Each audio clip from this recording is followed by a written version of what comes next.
Um. Muito boa noite. 22 de junho de 2020, segunda-feira, né? Entramos. A Lua entrou em Câncer. Para quem é do signo de Câncer, né? Tipo o prof aqui. A Lua entrou em Câncer. Então, se por acaso vocês verem os colegas aí tristes, chorosos, né? Aconselhem esses colegas, abracem esses colegas, porque quem é desse signo nesta semana tá vivendo um inferno astral, tá? Fica a dica aí para vocês, certo? Exatamente, Fabiano, dramático, né? E só quem sofre deste signo para entender o quanto ele é complexo. Quem não acredita muito em signo, esqueçam, tá, gente? É só para a gente poder descontrair o nosso início de aula. Pessoal, estamos chegando na reta final. Vamos lá? Estamos chegando na nossa reta final. Deixa eu abrir o calendário aqui. Temos aula hoje. Temos aula na quarta-feira. Temos aula na sexta-feira, o dia após aniversário dessa pessoa maravilhosa. Eu espero receber muito presente de vocês, né? Temos aula no dia 29, na segunda-feira que vem. E por fim, para encerrar o nosso componente, né? Para finalizar isso e para nunca mais enxergar o professor no EAD, encerramos na quarta-feira, dia 1º de julho, tá? Chegamos no momento onde nós precisamos marcar nossa avaliação, certo? E aí, eu queria colocar em discussão a data do dia 29 de julho para que nós façamos... 29 de junho, né? Segunda-feira que vem, para que nós façamos essa prova. Por quê? Fazendo a prova no dia 29, na segunda-feira que vem, a gente ganha o dia 1º para fazer a correção da prova, né? E eventualmente, só eventualmente, eu tenho certeza que não vai acontecer, se caso necessário, alguém, né, William, que ainda não entregou as atividades, né, pessoalzinho aí que eu tenho certeza, não lembro o nome de todos, mas tem alguém que não ainda... Hã? Atividade 1, tá no grupo. Hoje a gente vai fazer... Tá no grupo e tá no AVA. Hoje a gente vai fazer a nossa atividade 2. E aí eu vou explicar tudo ali no grupo, tá? Desde a nossa prova, que vai ser na segunda-feira que vem, da atividade 1 e da atividade 2, tá? Seguinte, gente. A nossa prova, ela vai ser... Só teve aquelas perguntas, Vanessa. A questão 1, né? 10 perguntas. A nossa provinha, gente, vai ser dentro do AVA, em formato de questionário. Lembra que eu falei para vocês que vocês estavam livres do preenchimento do questionário do meu componente? Aquele que é criado pelo sistema? Mas vocês farão a prova, eu dou o nome de prova, mas é como se fosse um questionário, tá? É um questionário. A prova é no formato de questionário, só que elaborado por mim. Então as questões são feitas por mim, tá? Então vocês vão fazer o preenchimento daquele questionário, que é a nossa prova. E aí no dia 1º, para encerrar o nosso componente, nós corrigimos a prova. E se eventualmente alguém não fez trabalho ainda, ou precisar fazer a atividade de recuperação da provinha, faz no dia 1º. Tá? Então eu acho que segunda-feira que vem é um dia tranquilo para que a gente faça a provinha. A gente vai ter essa atividade 2, que eu vou passar para vocês hoje. Eu espero que na quarta-feira a gente já possa corrigi-la, beleza? E aí na sexta-feira, nesta sexta, a gente, se preciso for, faz uma revisãozinha do que a gente trabalhou. O que vocês acham? Exatamente, Tainá, igual que foi com o marketing. O que vocês acham?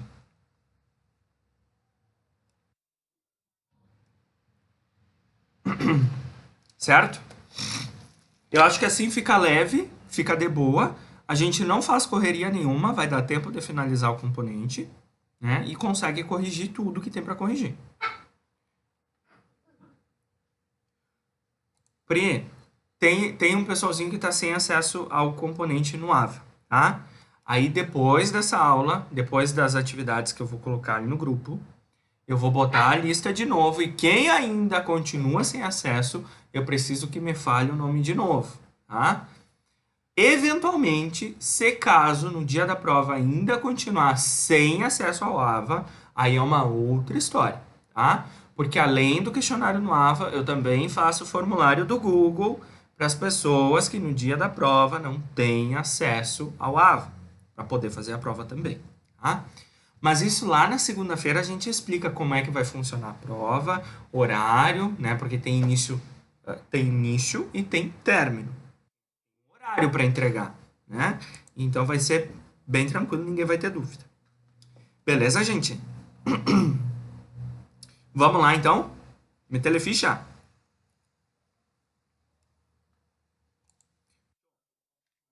Olha só. Na aula passada, então, a gente tomou uma surra de MEI, né? A gente viu o que que é o MEI, quais são as condições dele, quais são os documentos, né, atribuídos ao MEI, o que pode, o que não pode, né? A gente viu quais são os benefícios.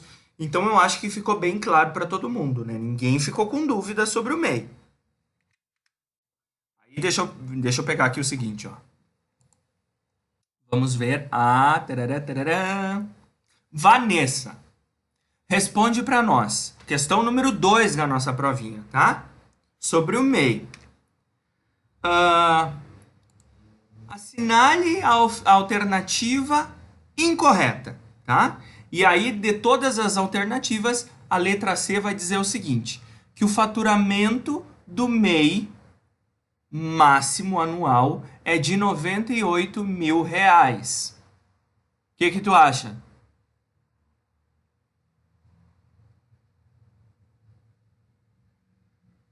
Falso, né? Taca-lhe um X nessa questão, marca ela porque ela é incorreta, né?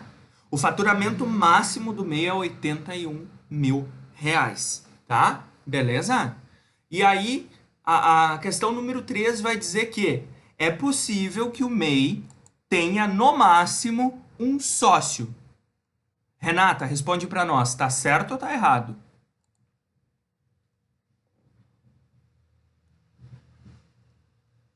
Neste momento, a Renata vem correndo lá da sala, né, que tava olhando Netflix. Tô brincando, Renata. Erradíssimo, né? Erradíssimo. O MEI não tem sócio. O MEI é ele sozinho, é ele empresário, empreendedor, tá? Show de bola. Eu acho que aqui é barbadinho. Barbada, né, gente? Tranquilo. Agora a coisa vai começar a enfeiar. Agora preteou o zóio da gateada. Empresário individual. Quem é o empresário individual?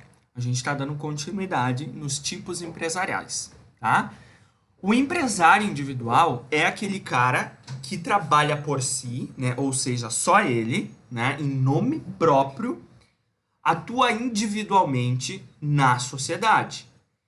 O empresário individual, gente, ele é um tipo jurídico.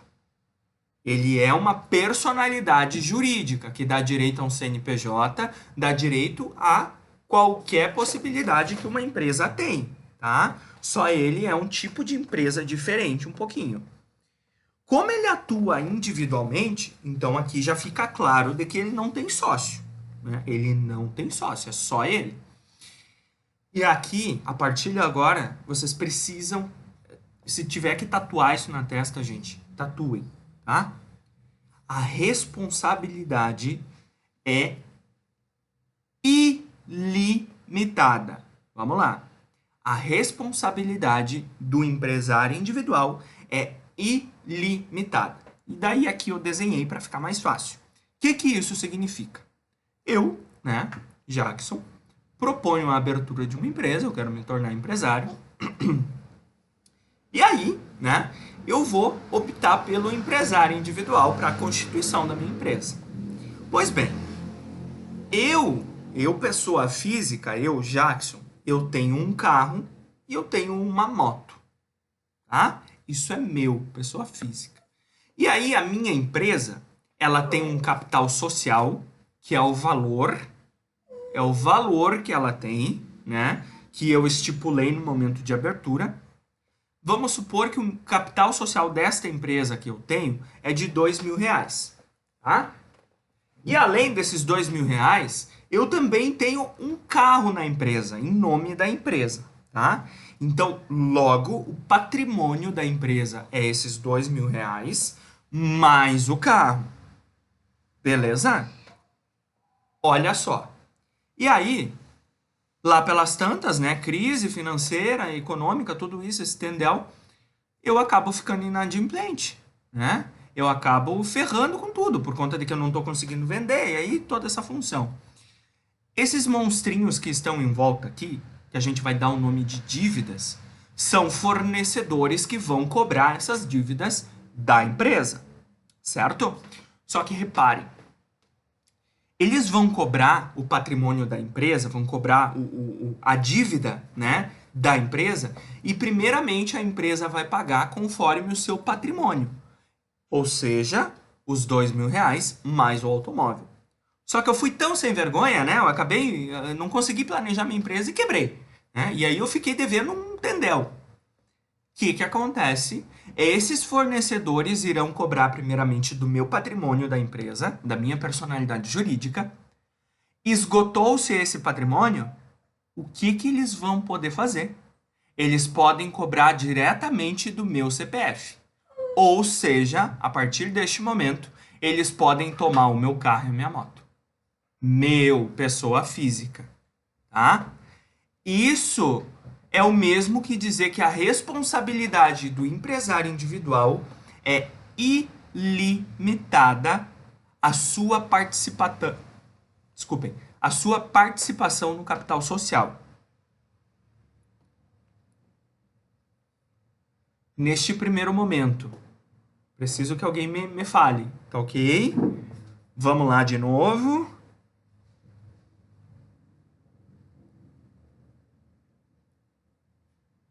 Minha internet está funcionando. Quando vê que eu fiz toda a explicação. Beleza, o Fabiano deu o sinal ali.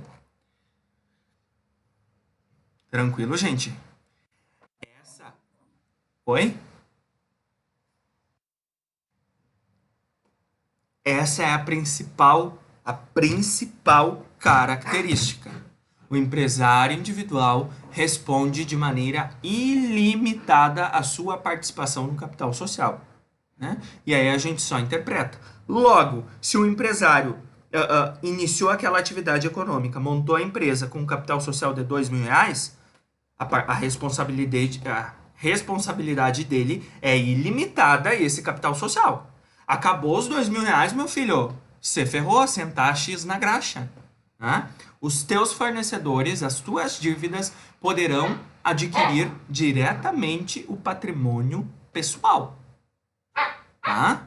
Por isso que eu mostrei para vocês aqui, ó. Desculpem.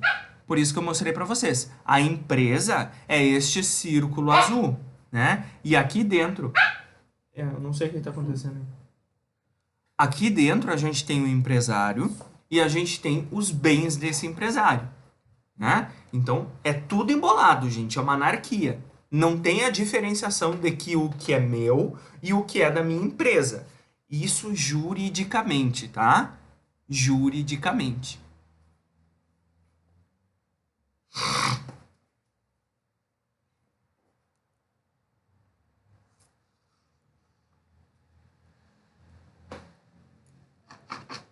Barbadinha, né? Olha só. O empresário individual, ele não... Outra característica importante. Ele não... Anotem.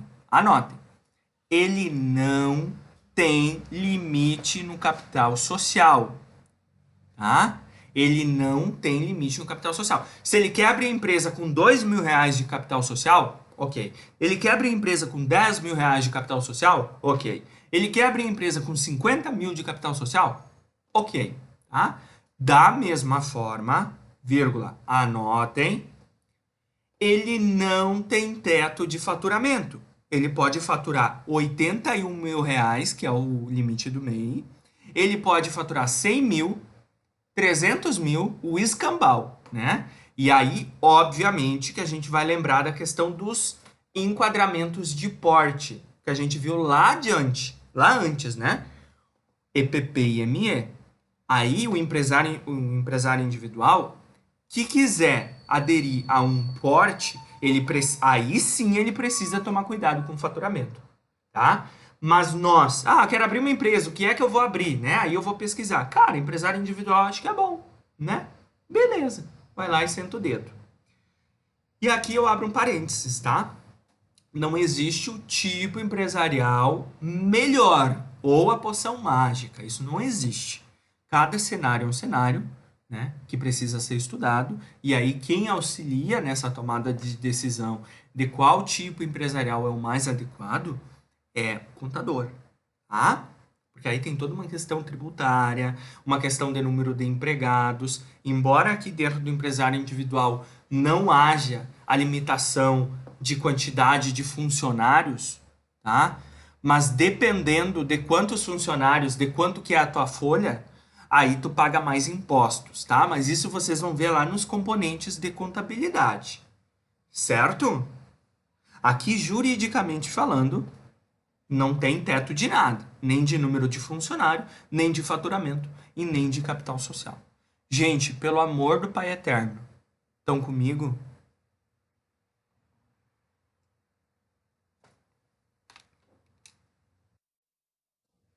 Tranquilo, gente. Nenhuma dúvida.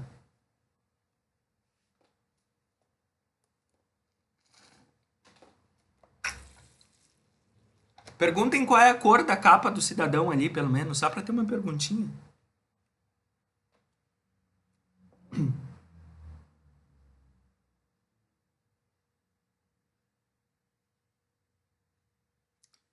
Vou dar sequência, tá, gente? Qualquer coisa, se precisar voltar, me avisem. Beleza? Ó, este aqui é o CNPJ de um empresário individual, tá? Esse aqui é o CNPJ de um empresário individual, que é o mesmo exemplo que eu trouxe para vocês lá antes, lembra? Que é do bruxo, né? Do bruxo bebidas. E aí, gente, se aqui no CNPJ do MEI a gente tem o nome do empresário seguido do número do CPF, aqui no empresário individual a gente tem o nome do empresário apenas. Apenas o nome do empresário. Aí o nome fantasia é indiferente, assim como no MEI, assim como qualquer outro. Tá? Mas o nome empresarial, a regrinha para o empresário individual é o nome do empresário. Certo? Eu só quero ver, porque daí lá na prova vai ter alguns CNPJs e aí vocês vão ter que marcar qual que é o qual, né? E aí vocês não podem inverter, vocês têm que lembrar qual é a regrinha. O nome empresarial para o empresário individual é apenas o nome do empreendedor.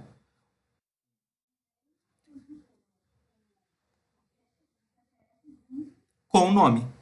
É a mesma coisa que esse aqui, só que a única diferença, olha ali, ó. A única diferença é que é o nome do empresário seguido do número do CPF.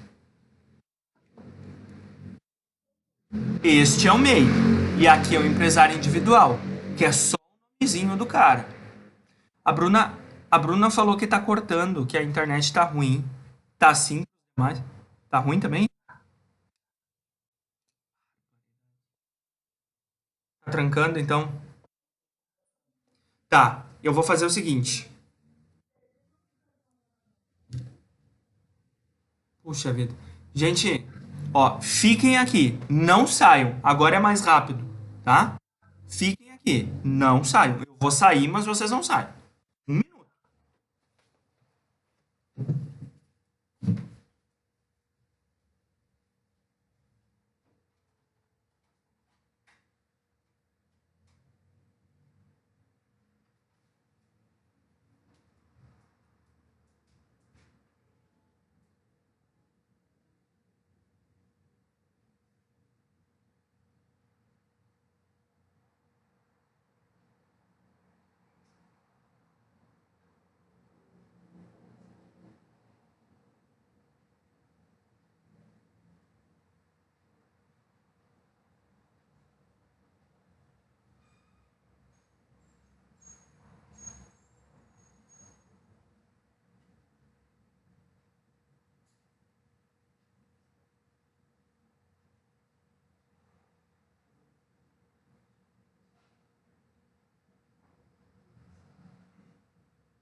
Esses fornecedores, eles vão cobrar primeiramente do patrimônio da empresa, tá? Seja lá o capital social e um carro, vamos supor que a empresa tenha. E aí, esgotou-se esse patrimônio, ou seja, acabou, né? Não tem mais esse valor do patrimônio da empresa, mas ainda continua devendo. Esses fornecedores podem cobrar diretamente do empresário, diretamente pro CPF do empresário, porque pega tudo, mistura tudo, o bem pessoal dele e os bens do patrimônio da empresa, certo?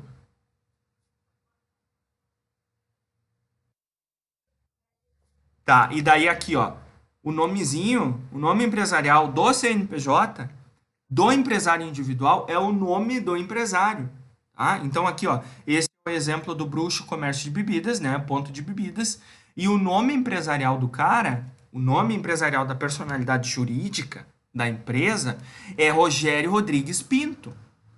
Nada mais é do que o nome do empresário, tá? E aí a gente viu que ali no meio, ali, a gente acabou de passar, no CNPJ do MEI é o nome do cara, o nome do empresário, seguido do número do CPF. Tá? É bem fácil de diferenciar o MEI do empresário individual. Show.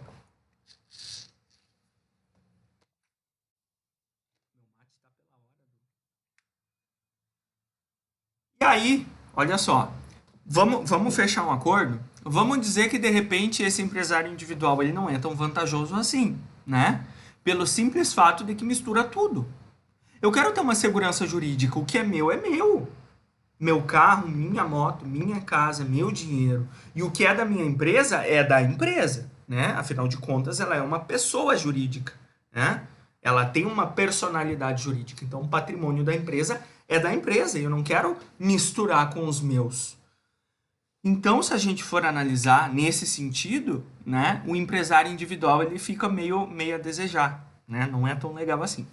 Pois bem, e aí o nosso direito civil e direito empresarial nos trouxe a possibilidade de constituirmos uma empresa, tá?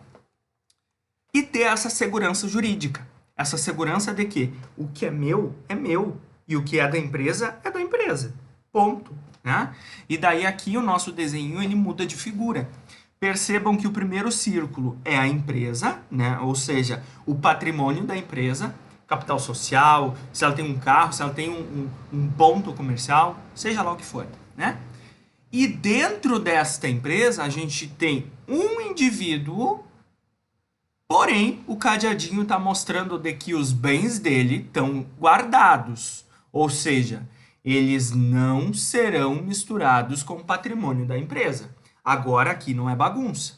Né? E este tipo de empresa é a Eireli, que talvez vocês já devam ter ouvido falar, que nada mais é do que a nossa empresa individual de responsabilidade limitada. Olha aí, ó, o próprio nome já está mostrando qual que é a diferença. Qual que é a diferença aqui? Vamos ver. Digam aí.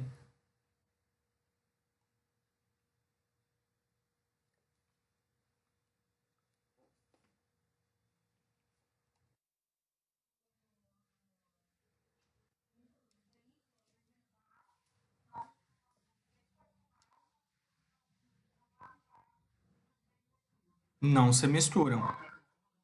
Ó, o próprio, qual que é a diferença? Só olhando para cá, tá? O nomezinho já tá falando ali, ó. A diferença da Eireli para o empresário individual, que a gente acabou de ver. Ó,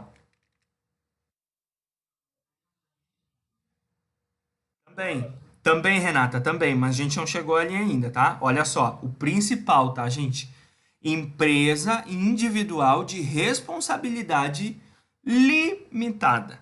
E aí a gente volta aqui no empresário individual e aqui está dizendo que a sua responsabilidade é ilimitada. Se é ilimitada, é pagode, é tendel, é tudo junto. Eu respondo pelos bens da empresa, mas eu também vou responder com os meus bens. Então, se eu ficar devendo, azar é o meu, né? Porque os fornecedores cobrarão da empresa, acabou o dinheiro da empresa, eles vão se atirar igual carniça em cima dos meus bens. E aí eu não posso fazer nada, porque eu respondo ilimitadamente. Aqui o cenário muda, né? Aqui o cenário é outro, por conta de que a responsabilidade do empresário barbaridade, é limitada, tá? Ou seja, o que é meu, o que é da empresa é da empresa. A partir do momento em que essa empresa adquirir débitos, dívidas, pendências, né, com fornecedores, enfim, com o fisco, né, com a Receita Federal, enfim, seja lá tudo isso. Ó, tá aqui os demoninhos ali, ó, os bichão ali, ó, né? Aí o que que acontece? Eles vão vir cobrar primeiramente do patrimônio da empresa, que é o primeiro círculo, vão pegar o patrimônio da empresa, capital social, se a empresa tem um bem, se não tem. Acabou, gente, esse patrimônio e ainda resta débito, ainda resta dívida. O que que eles vão fazer? Eles vão tentar pegar os bens do empresário. Só que aqui, ó, tem o cadeadinho. Ele tem a segurança jurídica. Por conta de que aqui dentro do Eireli, ele responde limitadamente. Eles não vão poder cobrar do patrimônio do empresário. Conseguiram entender a diferença?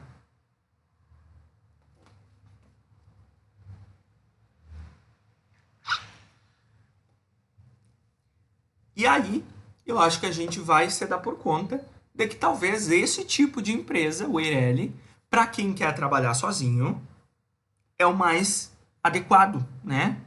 Segurança jurídica, o que é meu, o que é da empresa é da empresa. Acho que sim, né? Comparado aos demais que a gente viu até agora.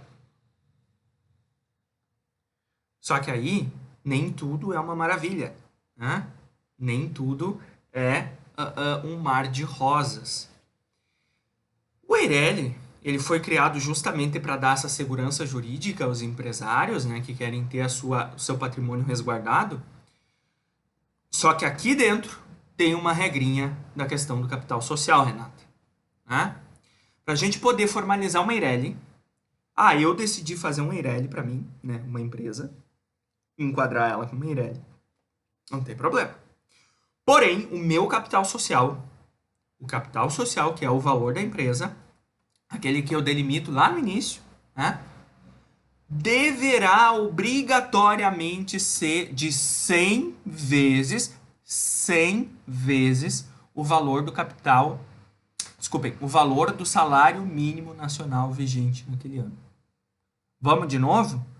Se aqui no empresário individual não tem nenhuma regra dizendo que eu preciso ter um valor mínimo de capital social, aqui ferrou, né? Aqui eu preciso ter 100 vezes o salário mínimo nacional do ano da minha abertura. Se eu não tenho esse valor, esse aporte financeiro, eu não consigo constituir a minha Eireli. Porque quando eu vou constituir, eu preciso ter o documento comprobatório daquele valor. Né? Eu vou criar uma conta num banco, eu vou depositar aquela quantia e aí eu tenho que ter o comprovante. Né? Se eu não tenho esse aporte financeiro, esse valor para iniciar uma Eireli, eu não consigo fazer a constituição dessa empresa. E aí, em outras palavras, a gente vai dizer o seguinte: nada mais é do que comprar, tá? A segurança jurídica. Eu vou pagar 100 vezes o salário mínimo, que é o valor da minha empresa, o valor do meu capital social, que é meu, da minha empresa, para ter a segurança jurídica de não misturar os meus bens com os bens da empresa. E aí, gente, este empresário aqui ele vai responder de forma limitada ao valor do capital social, que será de 100 vezes o salário mínimo, que hoje dá em torno de 100 mil e alguma coisa, né? Ou seja, se uma Eireli adquirir dívidas, esses fantasminhas ali vão poder bater em cima deste valor, né? Deste valor do capital social, de 100 mil e pouco. A empresa tem um carro, tem uma moto, aí sim, do patrimônio da empresa. Acabou, gente, não tem mais valor nenhum da empresa, não interessa. Eles não vão poder cobrar do empresário, tá? E aí, claro, tem uma questão jurídica depois que é a desconsideração da personalidade jurídica, mas isso a gente nem vai entrar no mérito, porque senão a gente vai fazer confusão, tá? Que é a possibilidade, mas aí é mediante decisão judicial, de o juiz determinar a quebra da segurança jurídica, ou seja, ele vai abrir esse cadeadinho aqui, e a partir do momento em que ele abrir, os fornecedores poderão cobrar do patrimônio do sócio. E aí, gente?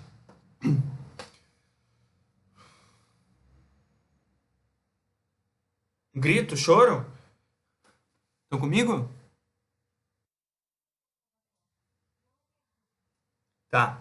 E daí, regrinhas básicas, tá? Eireli, ele vai ser constituído com apenas uma pessoa, não pode ter uma outra pessoa, né? Não é sociedade. Eireli é a mesma coisa que o empresário individual, só que muda tudo isso que a gente falou, né? Então, é uma pessoa, não tem limite de faturamento, não tem limite de funcionários, a única restrição que tem, comparada às demais, é o aporte financeiro do capital social para abertura.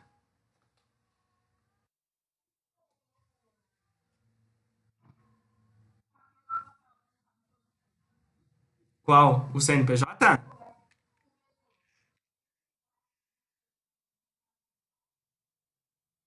Ele, ó. Tá aqui ele. Aqui, tá, gente? Aqui vai mudar o seguinte. Ela passa a ter um nome empresarial. O que é o nome empresarial? A gente viu que é a designação. Lembra? Lá atrás. Lá atrás. A designação, o nome, seguido da atividade, né? E aí, lá quando a gente falou do nome, eu não vou voltar porque é um escambau de slide para cima, né? Mas depois olhem, tá? Lá quando a gente falou do nome empresarial, a gente usou o exemplo da sociedade limitada. E aí lá em cima eu falei para vocês que eu vou usar o exemplo da sociedade limitada pelo simples fato de que, se a gente for analisar, a maior quantidade de empresa é sociedade limitada. Então lá no nome empresarial a gente viu que é sempre o nome, né, que o empresário dá para a empresa, seguido da designação, que é a atividade de forma bem resumida, seguido do tipo jurídico. E lá naquele exemplo eu usei o LTDA. Aqui no empresário, no Eireli, gente, vai ser exatamente igual o nome empresarial, né? Vai ser o nome que o empresário bem entender, seguido da designação. Porém, ele não vai ter um LTDA no final. O que ele vai ter é esse cara aqui, ó. Eireli no final. Então, se lá no meio a gente viu que tem que termina com o número do CPF do cara, e no nome no empresário individual a gente viu que é só o nome do empresário, aqui no Eireli é a razão social que o empresário vai criar, o nome que ele vai criar, seguido da palavrinha Eireli. O que significa Eireli? Empresa individual de responsabilidade limitada. Este aqui é um CNPJ do Meirelli que eu trouxe para vocês. Falcão Pet Shop é o nome empresarial. Não tem nome fantasia. E aqui embaixo, ó, depois das atividades principais e secundárias, a gente pode ver, ó, código e descrição da natureza jurídica. Aqui sempre vai falar qual é o tipo da empresa, né? Ó, empresa individual de responsabilidade, limitada. Aqui neste CNPJ aqui acabou cortando, né? Porque eu usei o exemplo anterior. Mas sempre no CNPJ, quando a gente vai interpretar, e a gente viu isso, né? Logo abaixo das atividades vai falar qual é o tipo empresarial. E aí, torrou agora?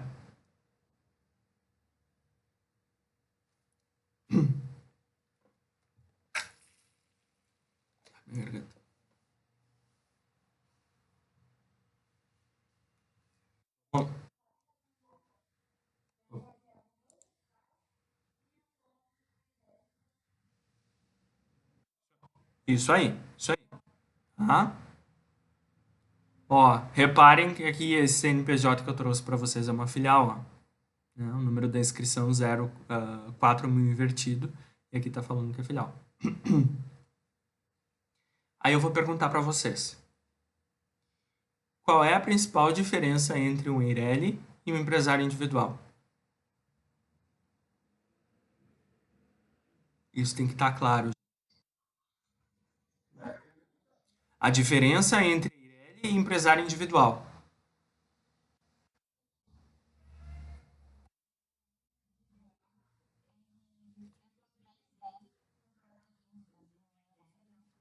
Exatamente. Isso aí, ele, né? E aí, se a gente quer deixar mais bonito, né?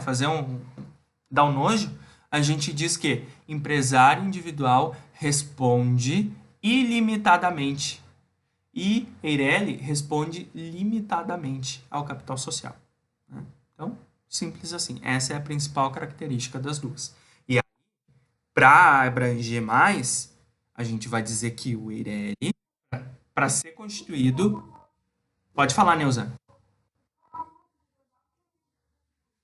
Vamos lá. Ó, a principal diferença entre a Eireli e o empresário individual, se a gente quiser dar uma pincelada bonita, né, na nossa resposta, a gente vai dizer que o empresário individual responde ilimitadamente ao capital social, ou seja, os bens deles você mistura com o patrimônio da empresa.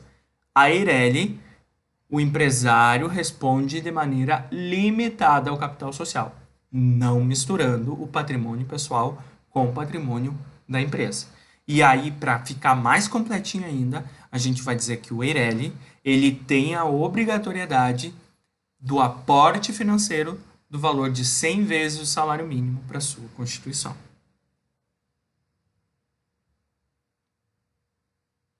Belezinha?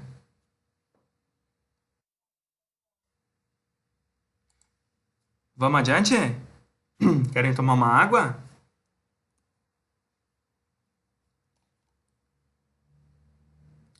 Olha lá.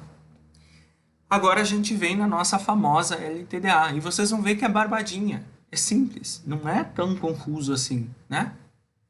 Pois bem, reparem que até agora a gente falou de tipos de empresa constituídas por uma criatura apenas, né? Uma pessoa. Quem quer trabalhar sozinho, quem não quer se estressar, ter sócio, né? Ah, tem uma atividade econômica, não quero ter nenhum sócio, quero trabalhar por conta, né? E aí existem as possibilidades, né? O MEI, o empresário individual e o Eireli, até agora, né? Apresento para vocês a nossa Sociedade Empresária Limitada, LTDA. Ó, aqui a gente já pode puxar um gancho, né? Tá falando que é uma sociedade empresária limitada. Ou seja, o desenho já está mostrando ali, né? Vamos lá. Também conhecida como sociedade por cotas de responsabilidade, cotas de responsabilidade limitada, as empresas cujo nome terminam com LTDA. Então, se tu pegar um CNPJ e no nome empresarial já falar o LTDA no final, segue o baile. Tu sabe que é uma sociedade empresária limitada. Ah, quer tirar a prova real? Não tem problema. Tu vai pegar o CNPJ, logo abaixo da atividade, aqui em código e descrição da natureza jurídica, ao invés da Eireli vai estar aparecendo sociedade empresária limitada, que a gente vê na sequência.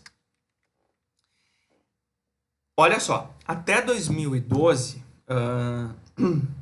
quando teve a reformulação do Código Civil, né, que aí foi determinadas diretrizes novas ali para essa parte de direito empresarial e constituição de sociedades e parará, parará.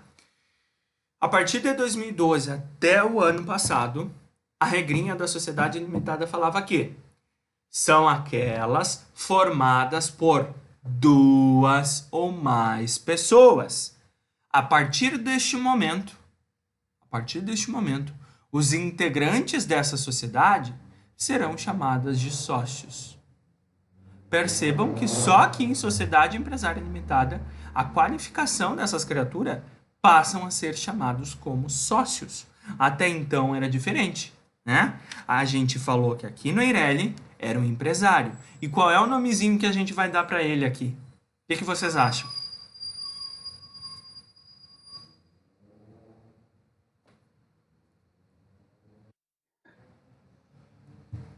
Qual é a qualificação? Como que a gente chama o cara, dono da Eireli aqui?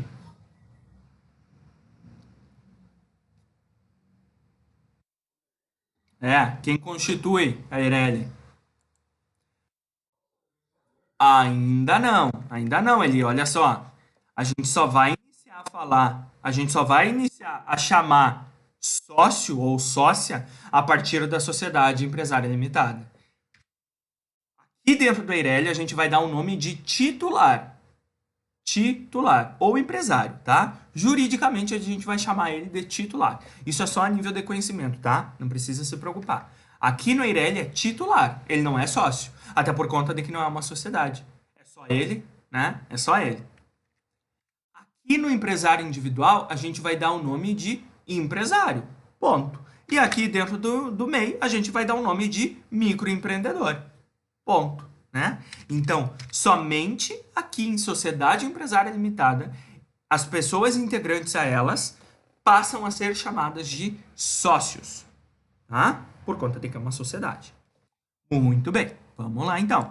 A regrinha, então, como eu estou mostrando para vocês, né, até o ano passado, falava que a constituição da Sociedade Empresária Limitada precisa, né, de 2 pessoas ou mais, e elas vão ser responsabilizadas solidariamente.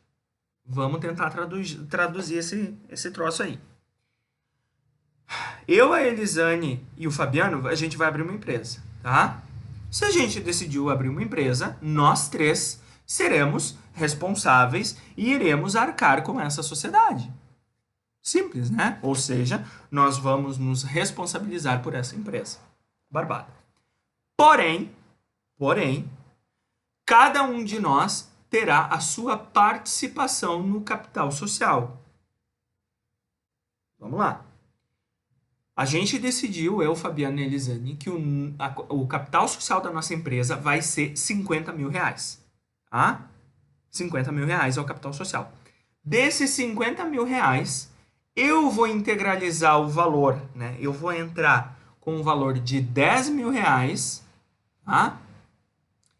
A Elisane vai entrar com o valor de 30 mil reais e o Fabiano vai entrar com o valor de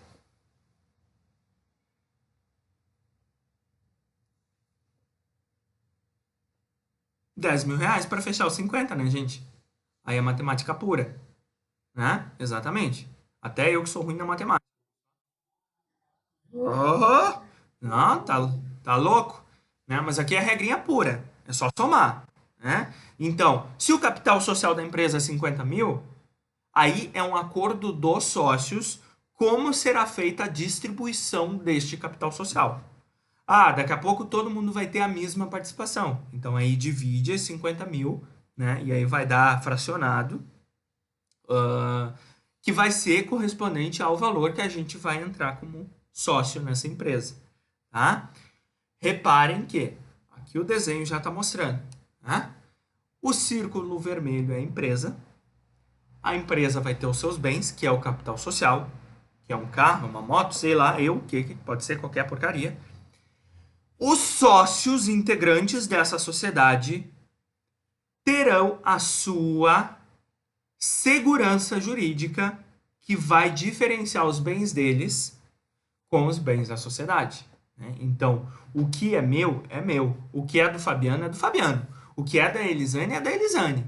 É como se fosse um matrimônio, né? Um matrimônio no regime de comunhão parcial.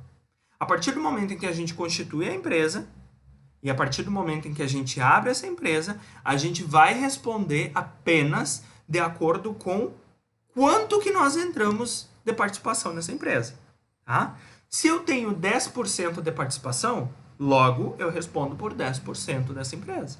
Se a Elisane responde por 30% da empresa, logo ela corresponde, né, a 30% do valor do capital social. É matemática pura aqui, tá?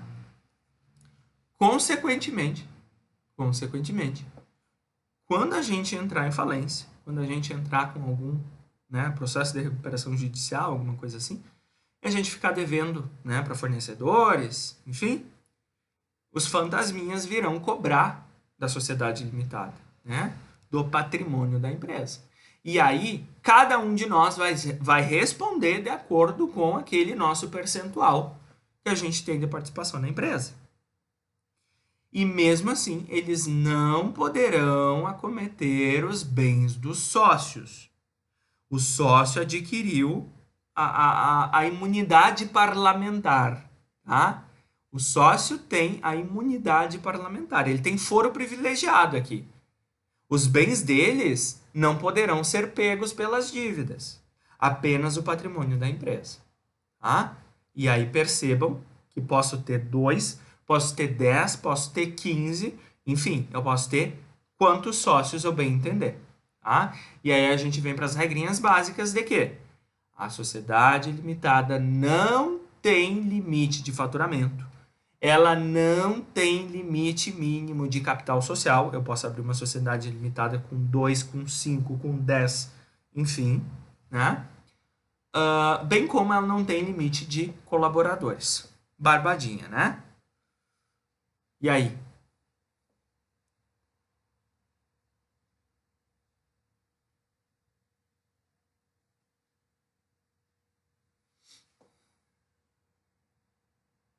Fiquei tonto.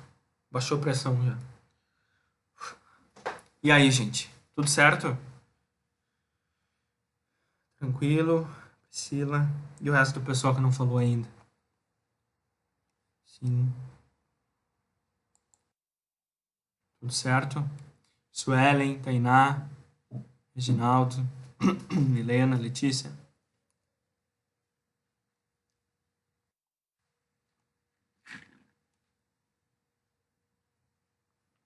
Ok.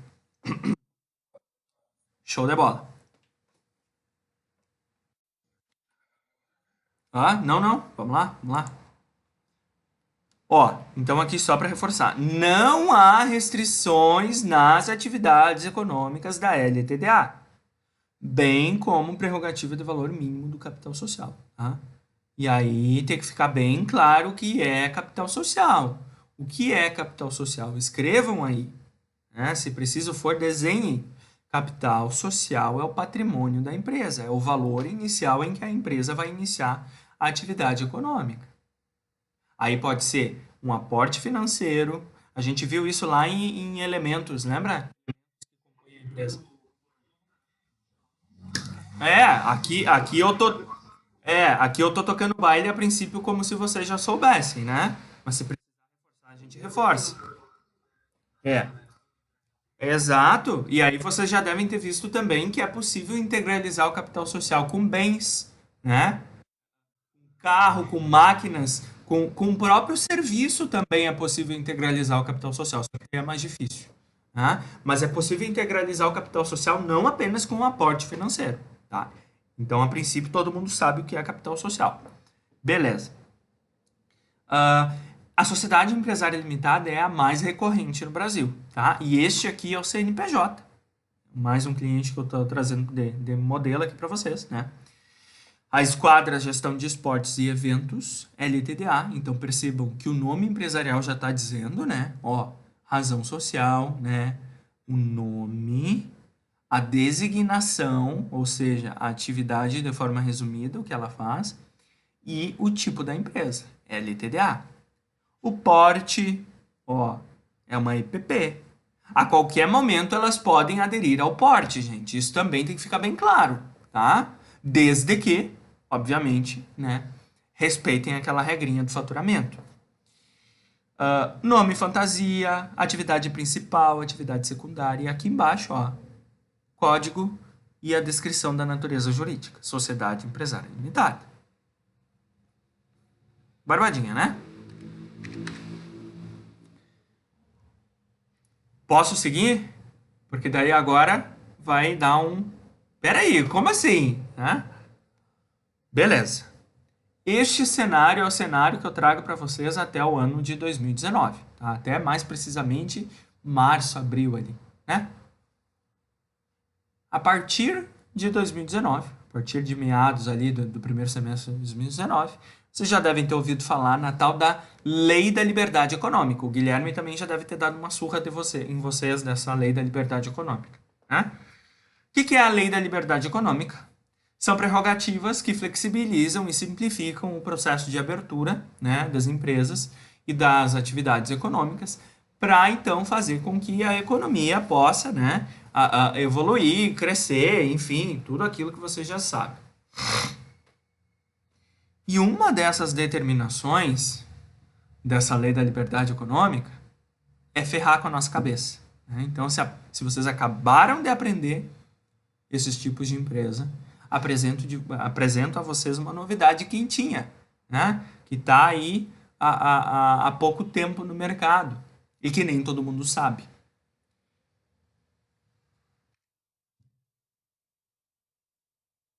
Sociedade Empresária Limitada Unipessoal. Agora ferrou. Agora eu quero ver gente chorando. Eu quero que abra a câmera aí e mostre chorando. E aí? Hã? E aí, gente, primeiro impacto. O que que vocês acham que pode ser isso aqui? Sem ler, sem ler.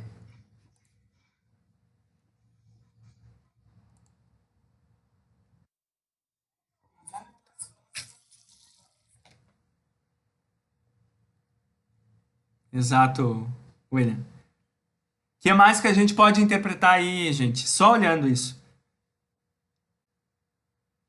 A cara de apavorada da Valciane é algo. Ela tá querendo fugir. A Neuza eu só enxergo o tupete.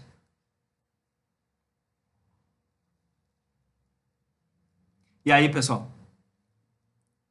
Olha só, não é para fazer confusão, tá? Essa lei, que na verdade não foi início, foi segundo semestre, ó. Eu falei besteira, ó. 20 de setembro de 2019. Foi final do ano passado, é algo muito recente, né?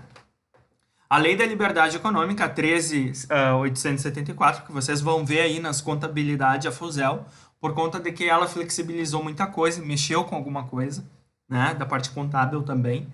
Ah, essa lei ela veio para simplificar o processo de abertura e também fazer com que as atividades econômicas possam acontecer de uma maneira mais fácil. Porque vamos concordar o seguinte, a gente precisa fechar acordo nisso aqui. Se até os exemplos que a gente viu até aqui, né? Para a gente ter uma segurança jurídica, ou a gente precisava ter um aporte de 100 vezes o salário mínimo, ou então, obrigatoriamente, eu precisava trazer um embuste junto comigo como sócio. E muitas vezes eu nem queria essa pessoa como sócia, né?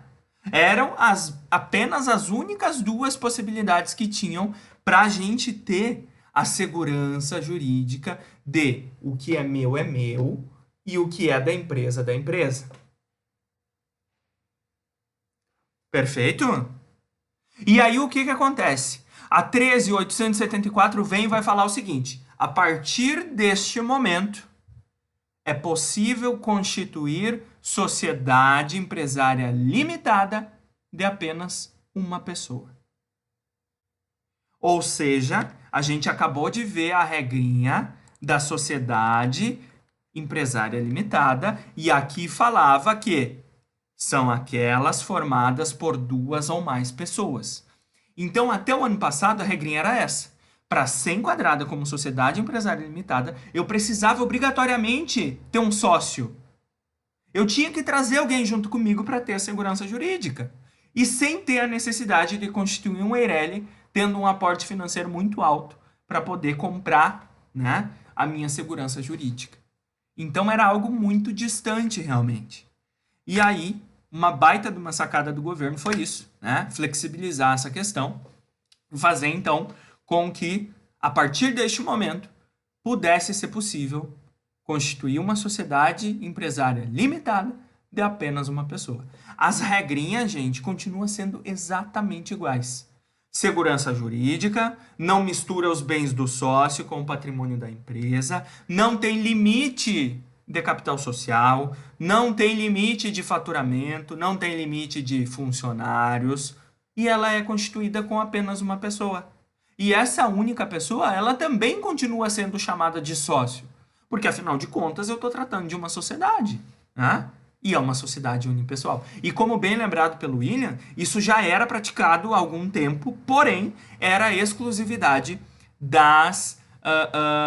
voltado para as atividades de advocacia, para quem exercia a advocacia, né? Então, a partir deste momento, não há mais restrição para a atividade econômica. A gente pode montar, eu quero abrir uma empresa para mim, né? Eu sozinho, não quero ter sócio. E eu não tenho dinheiro, eu não tenho 100 vezes o capital social, eu vou optar por abrir uma sociedade empresária limitada unipessoal. Porque eu vou ter a segurança de resguardar os meus bens, né? Responder limitadamente ao capital social e integralizar ali um valorzinho mínimo de R$ 2.000, R$ 5.000 e montar minha empresa. Olha só que legal, né? Então é algo que vem inovando, né? Inovando A gente lá na supervisão, a partir de setembro ali, a primeira unipessoal que nós abrimos foi em dezembro. E nós fomos o primeiro escritório. E aí eu rasgo, puxo o saco mesmo. Nós fomos o primeiro escritório contábil de Santa Maria a constituir uma sociedade unipessoal. Tá? E isso quem disse não sou eu. Isso quem falou foi a junta comercial, né? Porque daí tem os levantamentos lá de onde que parte, né? E aí a gente viu que aqui em Santa Maria ainda não tinha nenhuma constituição da unipessoal. E nós havíamos sido o primeiro escritório contábil a constituir uma aqui em Santa Maria. Então é algo muito novo, muito recente e que talvez nem não sejam todos que saibam, né? Mas que é algo muito legal. E isso, gente, é a maior prova viva de que talvez para vocês não faça sentido nenhum, né? Professor, eu não, é assim, ó, entrou aqui, saiu ali, mas pelo menos vocês estão recebendo conhecimento, daqui a pouco vocês podem repassar isso, né? E se até o ano passado era muito engessado essa abertura de empresa para ter a segurança jurídica, agora a gente tem essa nova possibilidade, né? Então é algo bem legal. E agora? Virou mingau.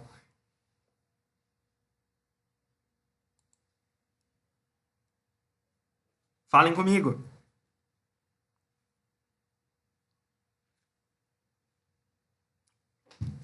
Estão comigo?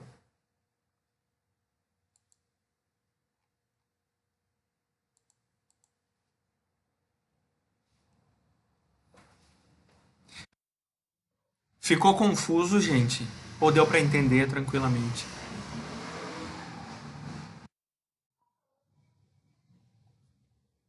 Barbadinha, né?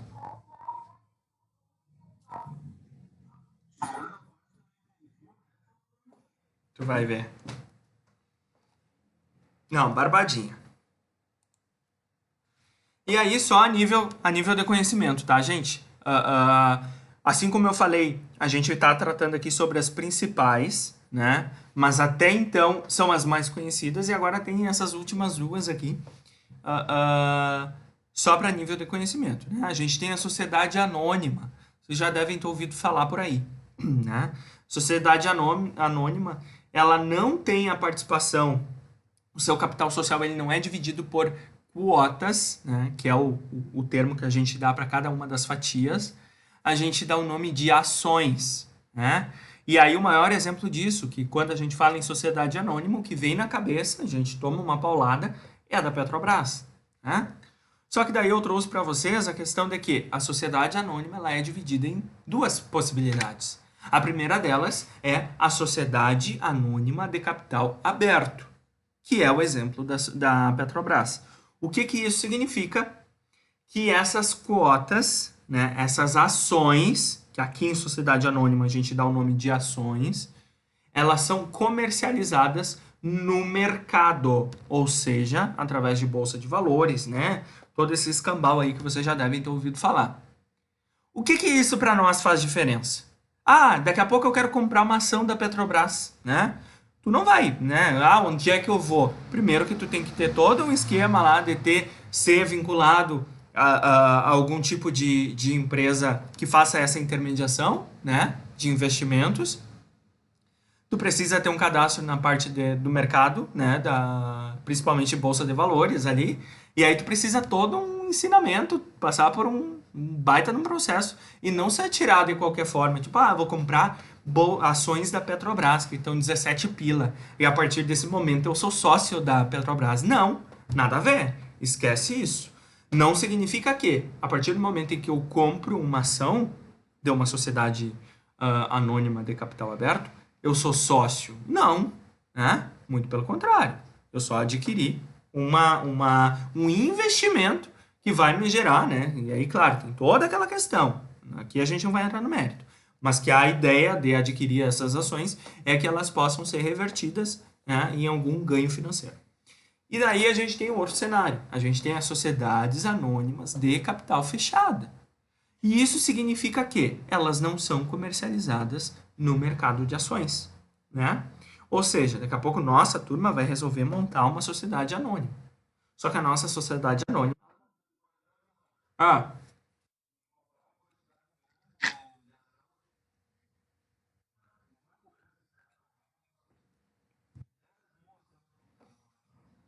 assim, ó, tu não se torna sócio, tá?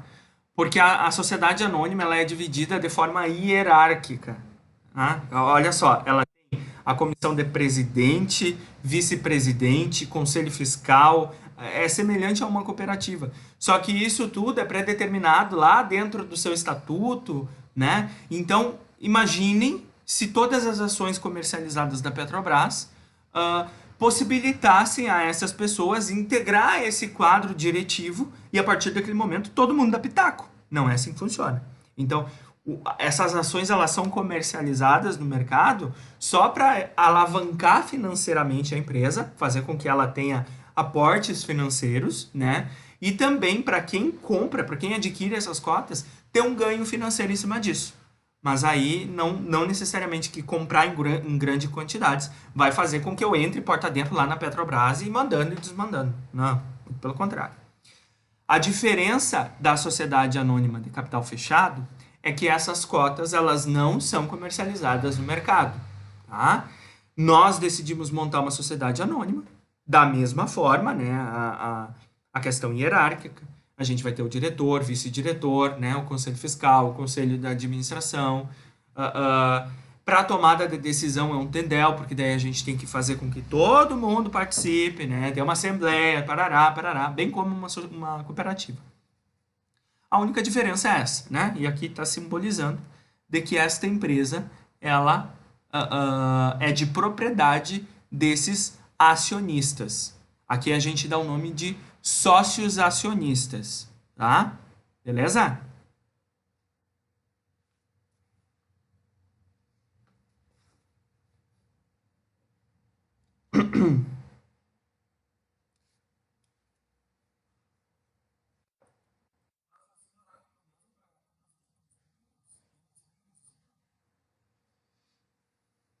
Puxa vida, William.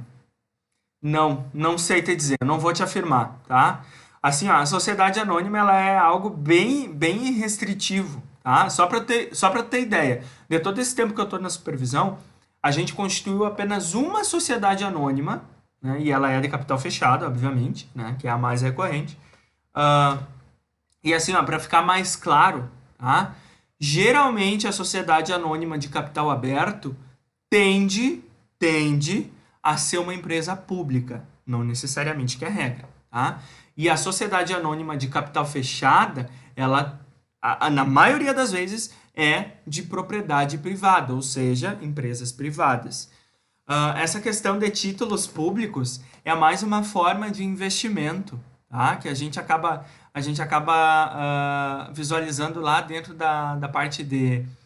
Acho que vocês têm alguma parte disso na contabilidade, né? Como é que chama? Que o Guilherme fala?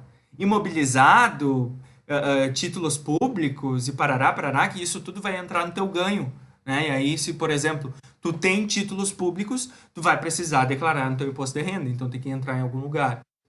Então, isso é mais dessa parte, tá? Show? Barbadinha?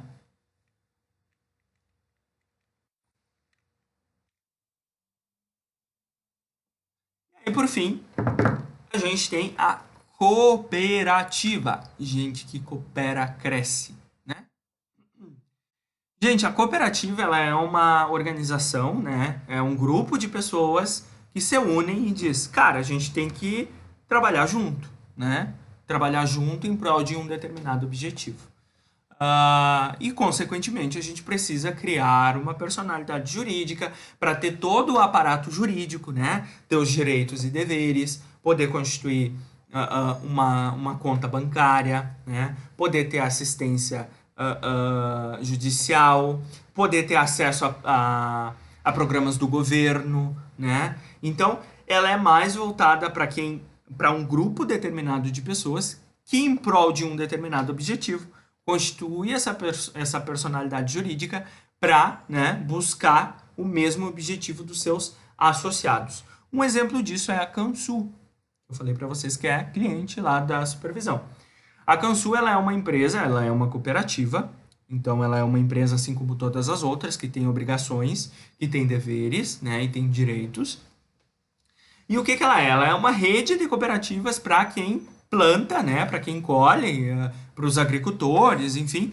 E aí essa cooperativa ela vai em busca de benefícios, ela vai em busca de alguns direitos para todos esses associados. Então qualquer pessoa pode se tornar associado de uma cooperativa. Só que aí, claro, cada cooperativa determina, né, em seu regimento interno quem pode, quem não pode, quais são os prazos legais. Então é uma determinação bem extensa.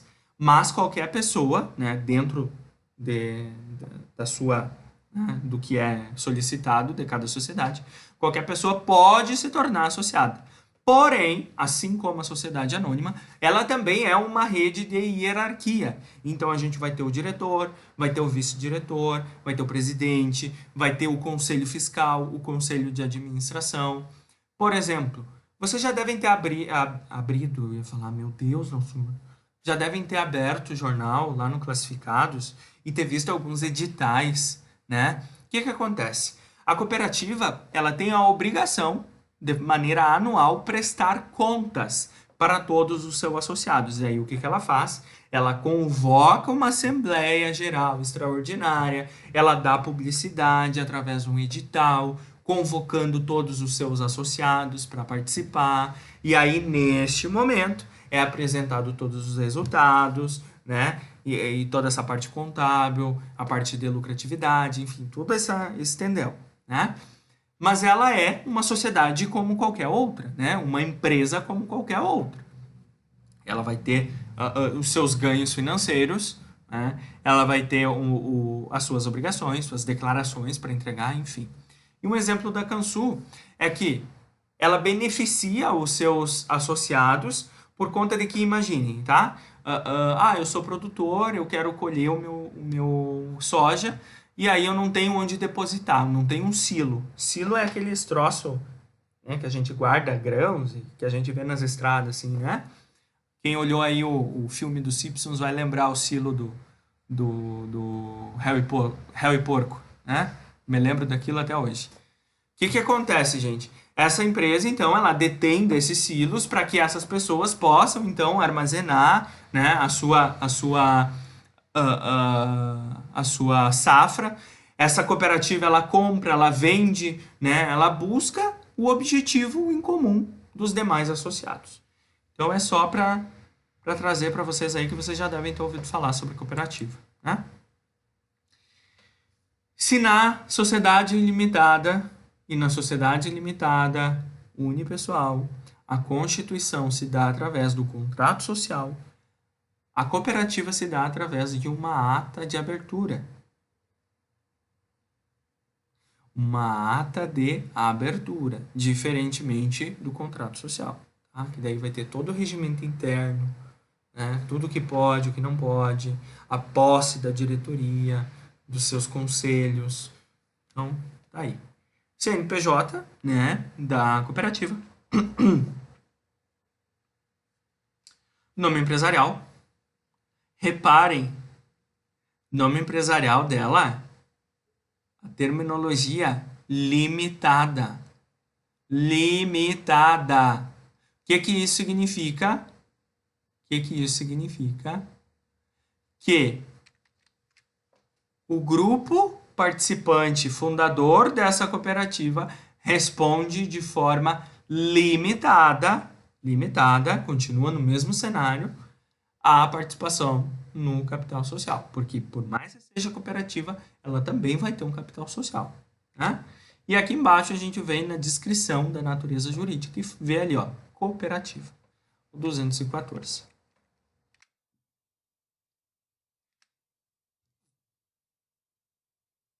Tranquilo, dúvidas, choro.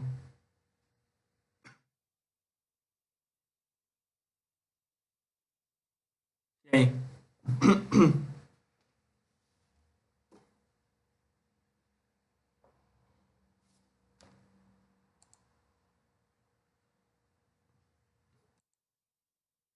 Então aí, gente,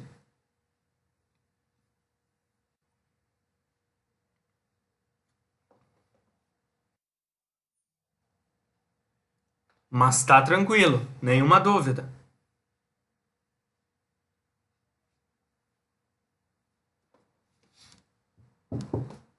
Tá. Apresento para vocês, então, a nossa atividade número 2, tá? Nossa última atividade antes da provinha, que vai servir também como revisão. Só um pouquinho, gente.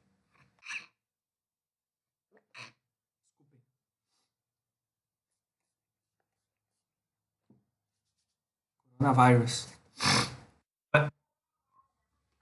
Oi? Quarta-feira daí, né? Eu vou botar ele no grupo agora, fica bem tranquila, né? 10 questõezinhas barbadinhas pra gente trabalhar, né? Desde a última atividade que a gente viu até agora, né? A parte do CNPJ, os tipos de empresa, né? Pra gente poder fazer então essa atividade e ficar prontinho para nossa prova. Corrigimos ela na quarta-feira, tá? E aí na quarta-feira nós damos sequência. A gente tem ainda para ver o 5, 6 e o 7, né? Unidade 5, 6 e 7. A nossa apostila já está pronta, né? Eu finalizei, finalmente, glória ao Pai. Finalizei e eu vou passar para vocês ali no grupo, então já está prontinha. Quarta-feira, então, espero todo mundo para que a gente possa dar continuidade, corrigir os exercícios, que é importante, tá? E a provinha, então, na segunda-feira que vem. Beleza?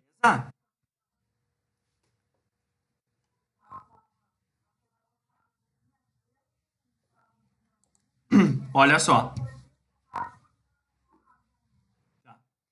A prova funciona da seguinte maneira, gente. Ela vai ficar disponível para vocês, tá? A partir da... Eu sempre costumo botar a partir da manhã ali, 8 horas da manhã, enfim. A partir das 8 horas da manhã vai estar disponível para vocês. 8 horas de segunda-feira vai estar disponível para vocês. Até 11 horas e 59 minutos da noite. Ou seja, vocês vão ter o dia inteiro para fazer a atividade, né? Porque é uma atividade, gente. Barbadinha. Tá? E aí vocês vão ter o dia inteiro. Façam com calma. Mas isso tudo a gente conversa depois, tá? De fazer com calma, de ler, interpretar. Então fiquem bem tranquilos. Tainá, vamos ver, a gente conversa isso depois, tá? Mas a princípio uma tentativa. É prova, tá? É prova normal. Vamos ver, vamos ver. Tá, gente? Beleza?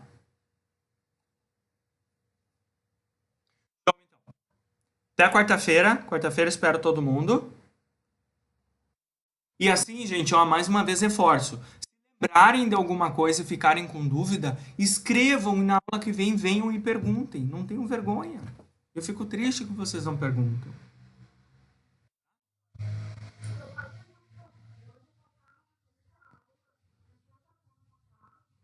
Posto?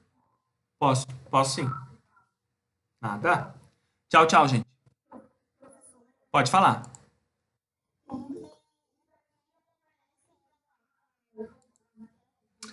Tá, assim, ó, para quem ainda não aparece no AVA, e provavelmente vai acontecer até o dia da prova, para quem ainda não aparece no AVA, a entrega dessa atividade pode ser no privado, tá? Que daí eu lanço manualmente lá dentro do AVA. Ah, e a prova, professor? Para quem não tiver acesso ao AVA, vai fazer a prova, a mesma prova, do mesmo jeito, com um horário também igualzinho, só que dentro de um formulário do Google, tá? E aí eu vou mostrar como funciona.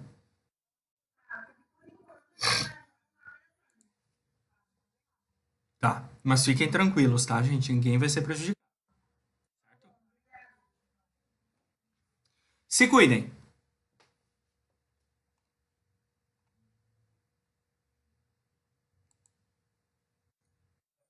Pode falar.